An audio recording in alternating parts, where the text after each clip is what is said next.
Welcome to the Eat Away Kidney Stones podcast. I'm your host, registered dietitian and kidney stone expert, Melanie. After learning a ton about kidney stones and helping people prevent stones at the University of Chicago, I was fed up with all the terrible advice people were finding online. So I decided to do something about it. The Kidney Dietitian was born. This podcast is for people who want to learn what actually works to prevent kidney stones and still enjoy life, eating, and their favorite foods. Let's dive in.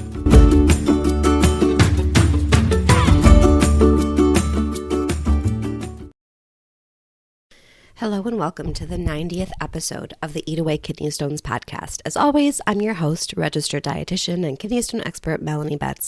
And today I wanted to really dive into sort of the state of kidney stone care in the U.S. And honestly, this is in the world. It's not really better in the United States, unfortunately. I feel like this episode might be a little bit negative and down, which is not my usual, MO. That's not really what I try to do with my content. However, I don't want to, sugarcoat things. And I think that it's really important for people with kidney stones to kind of understand how sort of the training that your doctors and other members of your healthcare team have in terms of kidney stone prevention, so you're able to advocate for yourself. And the reason that I'm so passionate about this is because I get messages literally every day from someone saying that, my doctor told me this and you're wrong. And I don't want to do this because I'm always right. And I do this because the things that doctors are telling these people that are messaging me are so blatantly wrong, not based in science, not even based in the official guidelines that all doctors and dietitians, but especially doctors, should be practicing under. And it is actively harmful.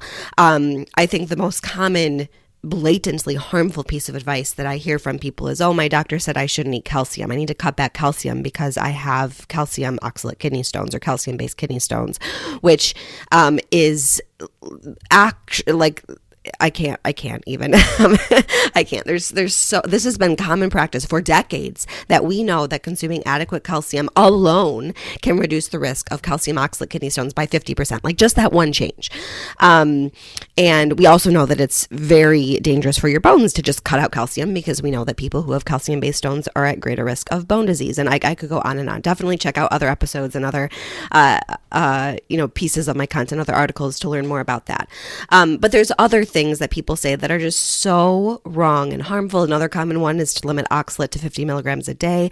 I do not care what your urine oxalate is. I do not care what your 24-hour urine test or what your medical history is. No one should be limiting oxalate to 50 milligrams a day. That number is literally made up. It is not published anywhere. And it is impossible to follow a healthy, well-balanced diet and limit oxalate to 50 milligrams per day. So many things. And so the point of this bit of a tirade is I really just wanted to kind of break down what you should be getting as someone with kidney stones when it comes to the care and kind of help you understand sort of the behind the scenes of what's going on so you are better able to advocate for yourself. Because as you know, I do what I do because I am so passionate about improving the care of people with kidney stones, obviously from a nutrition standpoint, but from a whole medical standpoint as well, because I think that there are many, many areas that we could improve care.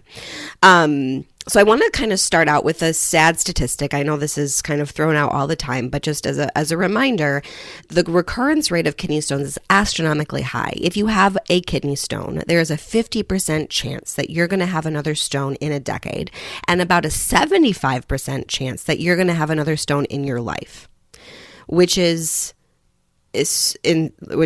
terrible, right? 75% chance that when you have one stone, there's a chance that you're going to have another. And I truly believe that if we actually included kidney stone preventative care as routine in kidney stone treatment, which we will not, which I will outline in a bit, I cannot venture a guess as to how much lower that percentage would be, but I can guarantee that it is much, much, much, much, much, much lower than that 75%. Probably guaranteed less than 50%. And the reason that recurrence rate is so high, I am sure, is because people with kidney stones routinely do not get preventative treatment. I think when we think about kidney stone care in general and kidney stone healthcare, there's two very different pieces of care that we should be getting. The first piece of care is sort of kidney stone treatment, I'll call it. And this is generally pretty good, right? When I think of kidney stone treatment, I'm thinking about things that urologists would typically do. So urologists are going to monitor your stones with imaging, right? You're going to get a regular ultrasounds probably, and or x-rays, an occasional CT scan. And those are really, really important. I'm not saying that either of these pieces, for the record, either of these arms of treatment is more important. Both of them are imperative, but they're both imperative, and one of them just isn't happening. So anyway, so treatment is imaging, right? We need to make sure we know what's going on with those stones. We need to see how big they are. We need to see where they're located. We need to see if they're blocking the flow of urine, because that can cause very significant kidney damage. And these types of things. These are really important to know, to help your doctor know what the best plan for treatment is for you, whether it's safe to let those stones sit there and just continually get imaging, whether they need to get removed, what type of surgery or removal, because there's a variety of different procedures that urologists can do to remove those kidney stones. That's going to help them know which is best, because certain stones are more dense and might not work as well with shockwave, or certain stones are bigger and might need a different kind of procedure. And there's so many things that I'm looking at. I honestly don't even understand it. That is outside of my scope. I'm a dietitian. I'm not a urologist or doctor at all, but I do know that there's all of these different types of things that they're looking at on those pictures that they take through a variety of ways to know what the best way to treat those kidney stones that have already formed is for you, right? And that is very, very important. So urologists are the ones that do that imaging, do that sort of monitoring of stones with all of those images, and also do those stone removal procedures, right? Whether it is a lithotripsy with ureteroscopy, or a nephrothetomy, or any of these things that they do to get rid of stones. And that is important, right? We need innovation, and it is imperative that you have a good urologist who monitors those stones, gets rid of them safely, et cetera, et cetera. So that is very, very important. And I think that most people with kidney stones get that care. I feel confident that urologists are good at that. They're very well trained in that. And that is happening. However, the other arm of kidney stone care is prevention, which is very, very, very different than treating stones that have already happened and monitoring them and helping pass them safely, et cetera, et cetera. The prevention of stones, which is imperative because that recurrence rate is so astronomically high at up to 75%. But unfortunately, prevention of stones is not happening in our healthcare system routinely. It just is not.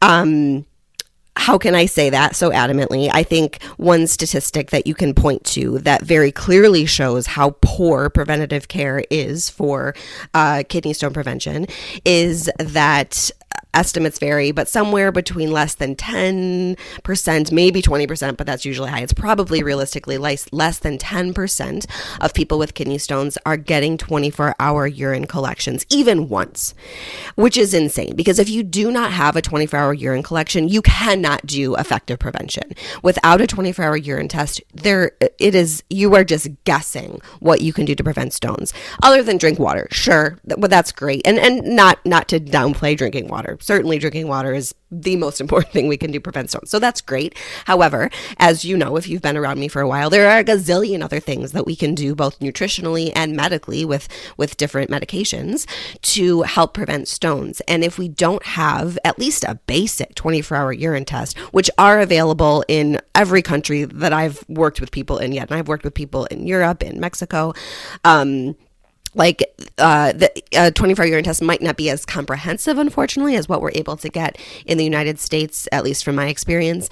But you can get a 24-hour urine test that gives us basic stuff like volume and calcium and oxalate and citrate typically. So without that test, we literally are guessing. And when only say 10-ish% of people with stones are getting this test, that is an alarming number and is a very, very clear representation of the level of actual preventative care that people are getting in the United States. And just as a quick FYI, this 24-hour urine test is not something that I'm just randomly passionate about. Like, this 24-hour urine test is actually in the American Urological Association guidelines for care of kidney stones. If you're not aware, if you don't, which you wouldn't be probably if you are not a medical professional, typically for pretty much any health condition, there are sort of algorithms and official guideline statements written by experts that take years usually to kind of pore over all the available data and put together some sort of best practice recommendations for doctors, because realistically, doctors who are out treating patients all the time are not able to sort of keep up on the most recent stuff, right? And that's the point of these sort of guidelines, not sort of, they are guidelines for how doctors, at a bare minimum, right? It's not telling them every single thing that they do. Obviously, everyone is different, and that is, the art of medicine, which is crucial. But there's some basic tenets that we should do for different healthcare conditions or different disease states, right? And so this document exists from the American Urological Association for kidney stones. And in that document, it says that anyone with more than one kidney stone should be getting this urine test annually. Like, it's explicitly stated. It's like the number one recommendation. I'm pretty sure it's very near the beginning of the document. So I'm not just making this up. This is standard of care for like, this is also not new. This has been standard of care for a very, very long time. However, people with kidney stones are just not getting them because doctors are not ordering them. I don't know why that is. I could talk for a long time about why potentially that is, but they're not getting ordered, which shows that most people are not getting personalized preventative care, if they are getting preventative care at all. I think the other alarming statistic that I can point to that shows sort of the current state of kidney stone care is that in a study done about 10 years ago, unfortunately it's most recent, but a study done about 10 years ago, only about 23% of urologists reporting partnering with a dietitian in any capacity.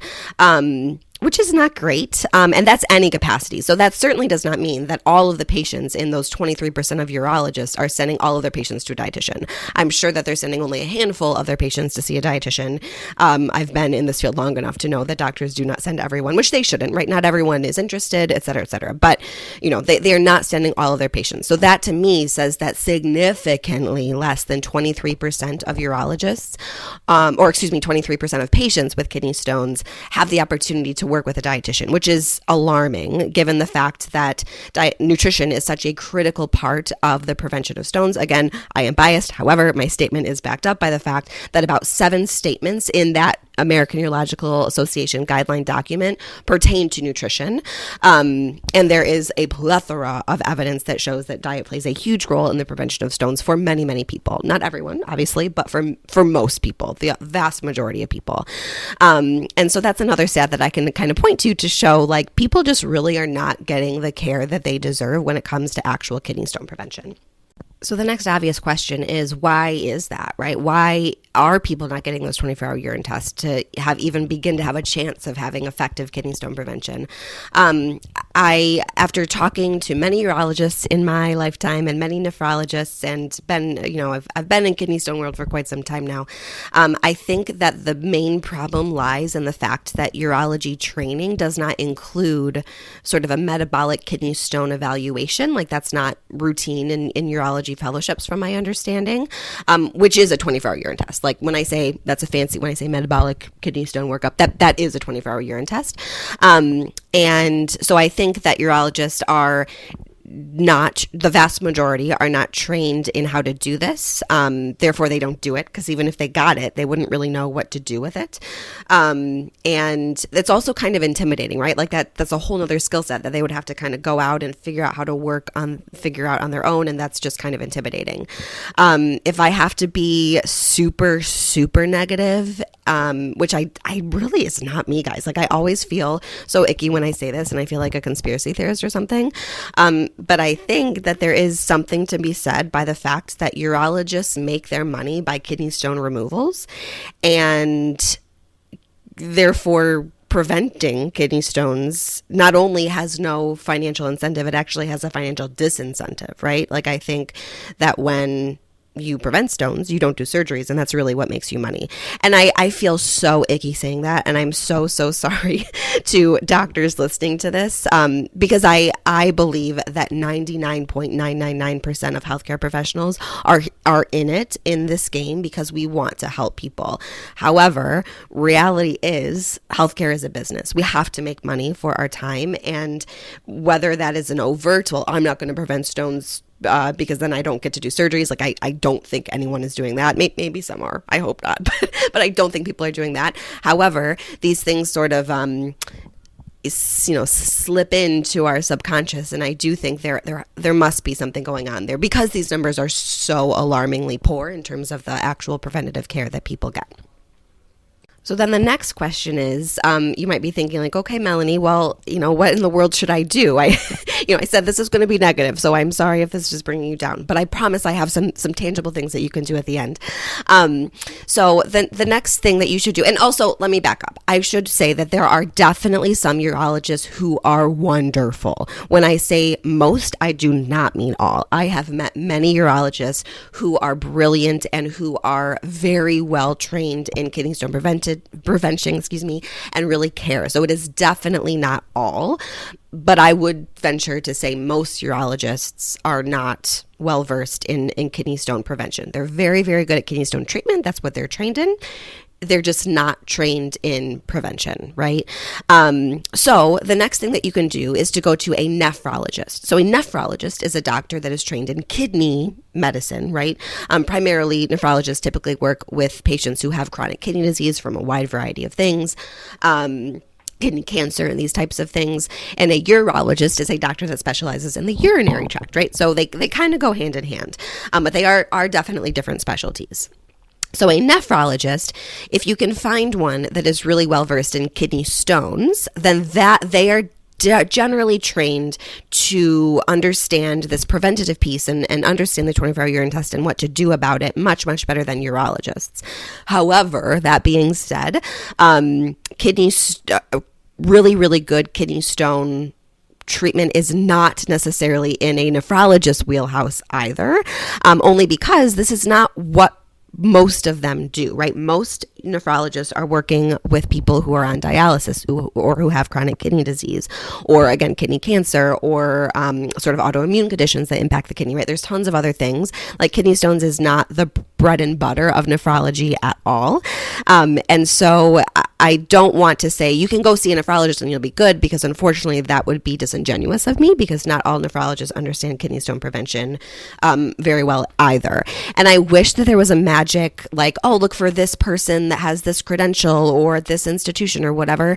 Unfortunately, that doesn't exist. There's no like very easy, clear-cut way to identify a doctor who is specialized in kidney stones from either a urology or nephrology perspective. If you want to hear a little bit more about this, I actually talked a ton about this way back at the beginning of the podcast in episode 12 with Dr. Megan Prohaska, who I worked with at the University of Chicago, as well as episode 17 with Dr. Anna Zisman, who I also worked with at the University of Chicago. Those are both, they are both true specialists in kidney stone prevention. Like that is what they love, and they work a ton and publish and do research, and like they are both amazing doctors when it comes to kidney stone prevention. And we talked about how there's not really an easy way for patients or the public to find a nephrologist that really specializes in kidney stone prevention. And so we talked about in those episodes, the best advice that we have is to really kind of research any new doctors. Ask them, like, how many kidney stone patients do you see? You can just ask them outright, like, do you feel comfortable with kidney stones? Like, is this kind of your area of specialty, right? Many times, especially at academic medical centers, you can look and see what papers or presentations different doctors have given. And if you go and look at that, and if you see stuff related to kidney stones, that's definitely a good sign as well. There is also a society called the ROC Society. It's called the Research on Calculus Kinetics. I actually talked about it because I go to their meeting annually, and I went to it last year, and I did an episode a few months ago about sort of my reflections from that meeting. And that is the only, as far as I'm aware, the only professional scientific organization specific to kidney stones. It is very small. I'm really bad at guesstimating numbers, but I'm going to guess there's an average of like 200 people there. And when you compare that to, say, like the American Society of Nephrology or the National Kidney Foundation that have thousands of attendees, right? Like, it is astronomically small. And that's one thing that has been very eye-opening as I've sort of fallen into this kidney stone world, how few, which is exactly what I'm saying in this episode, like, it is mind-blowing how few and how small the true kidney stone prevention specialty is, which is astounding given the fact that more people have kidney stones than diabetes, fun fact, by just a little bit, but right. And we talk about diabetes endlessly, right? And every doctor knows what to do with diabetes, every dietitian knows what to do with diabetes, but kidney stones, not so much as we're talking about, because it's just not, I don't know, I could talk for hours, but for whatever reason, it's just not part of most doctors or dietitians' wheelhouse. And so I am saying all of this not to get you down, but again, so that you are able to just know the situation that we're walking into and know how to advocate for yourself and ask and sort of empowering you to ask these questions to make sure that you're finding a true kidney stone specialist when it comes to either a urologist or nephrologist. Another common question, I'll just talk about this since this question always comes up, is, do I need to have both a urologist and nephrologist? And I think the answer depends on a lot of factors. If you are having recurrent kidney stones, like a ton of kidney stones, I think that finding a kidney stone nephrologist specialist is imperative. However, if you've had a few kidney stones and you have found a urologist who understands prevention, I think that's probably good, right? Especially if whatever you're doing is preventing stones or reducing at least the frequency of stones, right? So there's not really a great answer. I think, in a perfect world, I would probably say that everyone with stones should have both a urologist and nephrologist. However, the reality is kidney stone specialists in nephrology are so rare. I think that is just, it would be silly for me to say that, because that's just not reality and that's never going to happen, at least in the current state.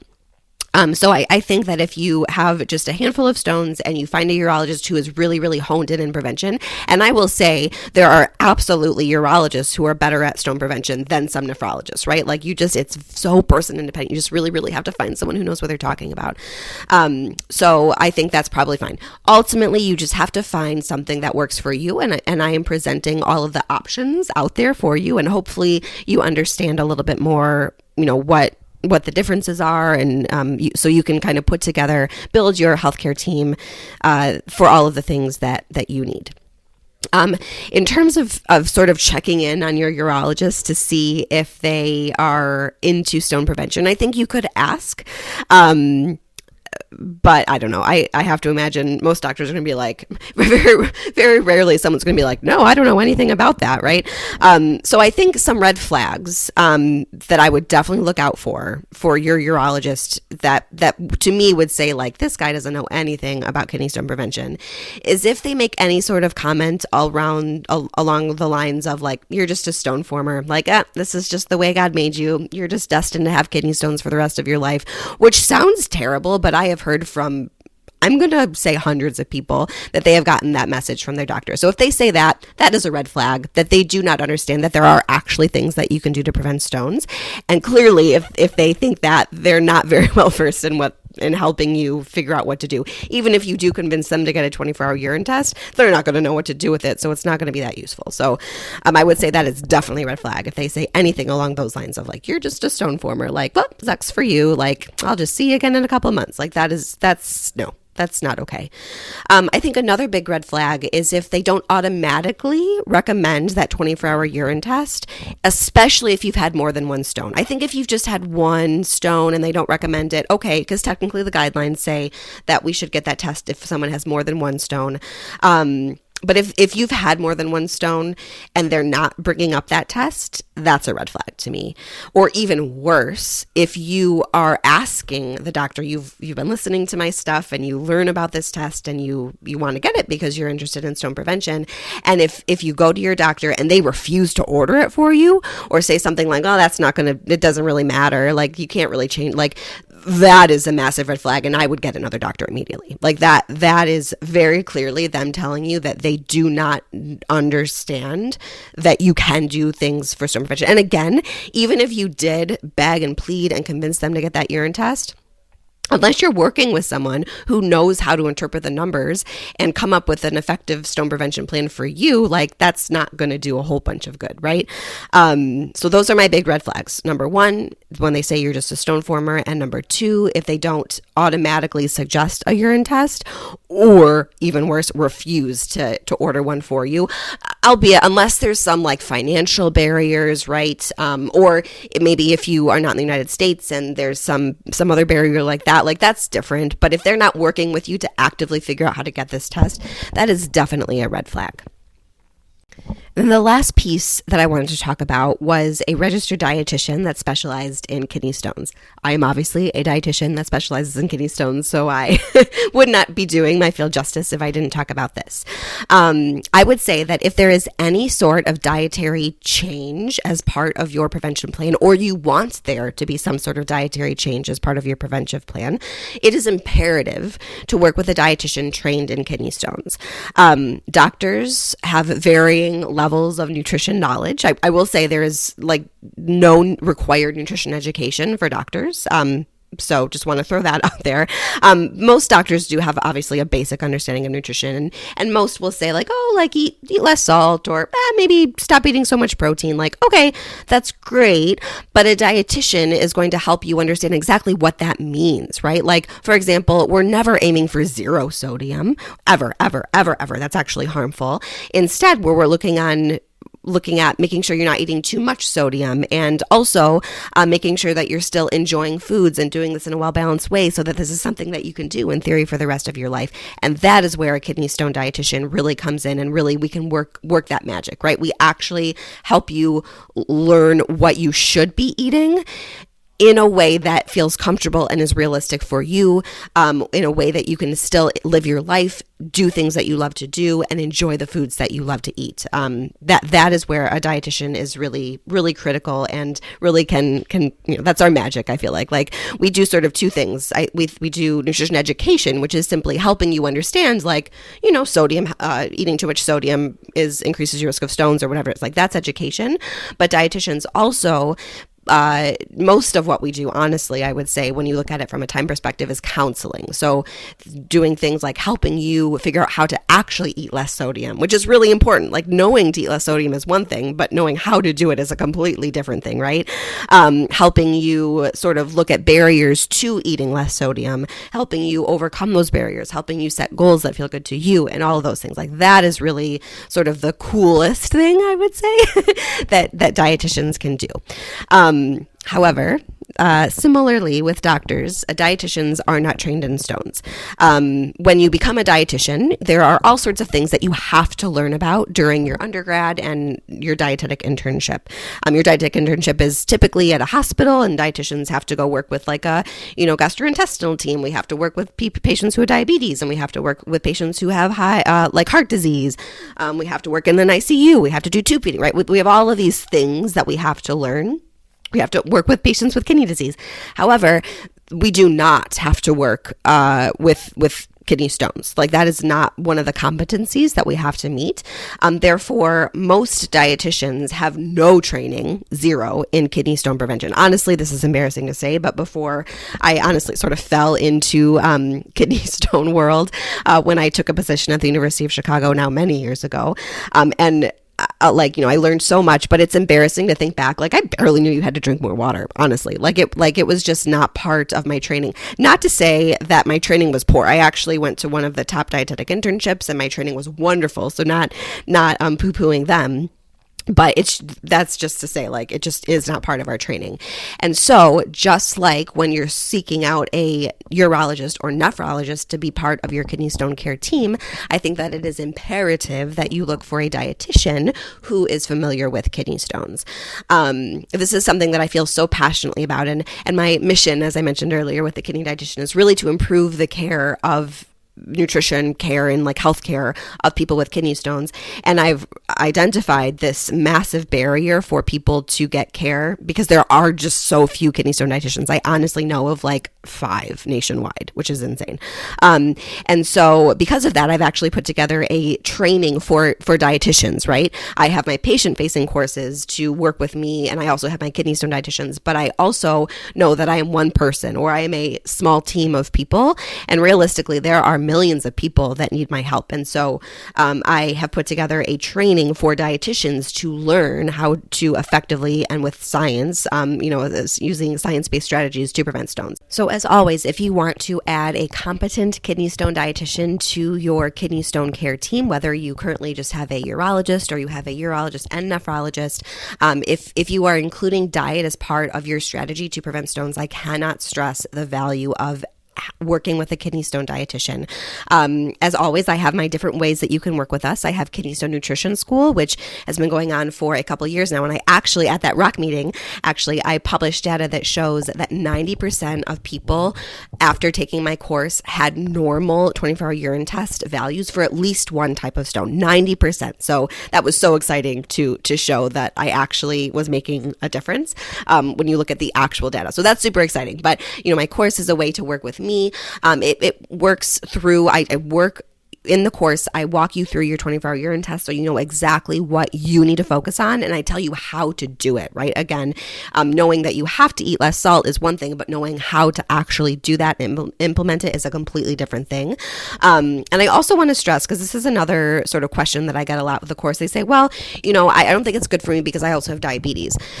I want to stress that whether you work with the kidney dietitian and me via the course or my one-on-one appointments with my kidney stone dietitians, a dietitian never tells you what to eat. We help you modify your current dietary habits based on everything that's going on with you to come up with the best plan for you, right? Some people have just kidney stones, but most people don't. Most people also have osteoporosis or diabetes or heart disease or a gastric bypass surgery or any number of things.